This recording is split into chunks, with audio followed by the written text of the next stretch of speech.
오늘도 찾아주셔서 감사드립니다. 좋은 날 가득하세요. 구독과 좋아요는 큰 힘이 됩니다. 시작합니다.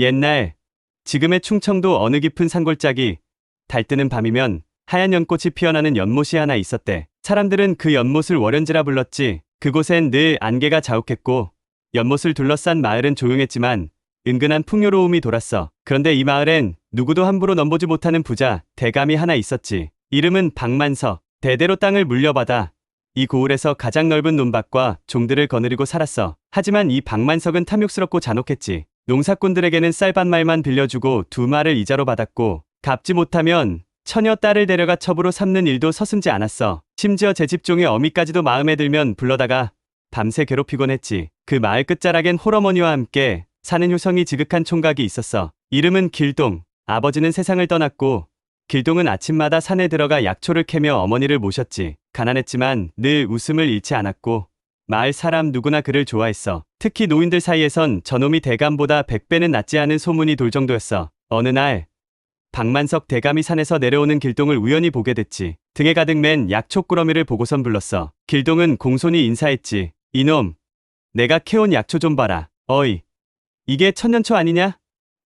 이걸 나 몰래 팔아먹으려 했느냐? 대감은 일방적으로 죄를 덮어 씌운 후 길동을 집으로 끌고 갔어. 거기서 벌어진 건 매질이었지. 이유도 없이 팔며 물건 값이 부족했다는 이유로 마구잡이로. 그 밤 온몸이 피멍이 든 길동은 달이 떠오른 연못가를 비틀거리며 걸었어. 그 연못에 빠져 죽으려 했던 걸까? 그런데 이상하게도 그날따라 연못 위로 하얀 안개가 피어오르더니 연꽃 한 송이가 번쩍 빛을 냈지. 연꽃 속에서 한 노파가 나타났어. 등은 굽고 손엔 버드나무 지팡이를 든 채였지. 그 노파는 길동을 가만히 내려보더니 낮은 목소리로 말했어. 정의는 잠든 듯 보여도 반드시 깨어나지. 너의 마음은 맑으니 내가 한 가지 인연을 내려줄 것이다. 노파는 손을 들어 길동의 가슴을 살짝 쳤어. 그 순간 길동의 눈동자가 달빛처럼 번쩍였고 기운이 돌기 시작했지. 그날 이후 길동은 손만 대면 약초의 기운을 알아보는 능력을 갖게 되었어. 어디가 병이고 어떤 뿌리가 그 병을 다스릴지 단박에 알아냈지. 그의 명성은 멀리까지 퍼졌고 심지어 병자들이 줄을 지어 그의 집을 찾아왔어. 그럼에도 그는 한 푼도 받지 않았지. 대신 병이 나으면 다음 사람을 돕게 하였어. 이 소문은 결국 박만석 귀에도 들어갔고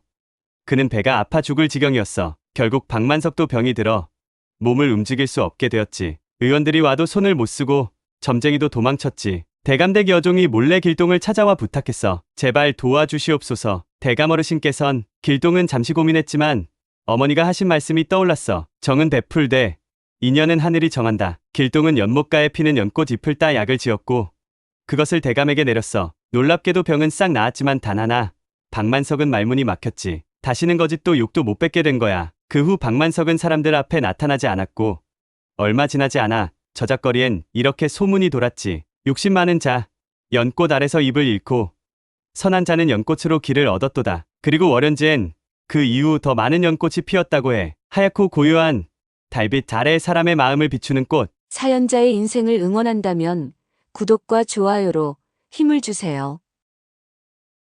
청취해주셔서 감사합니다. 편안한 하루 되세요.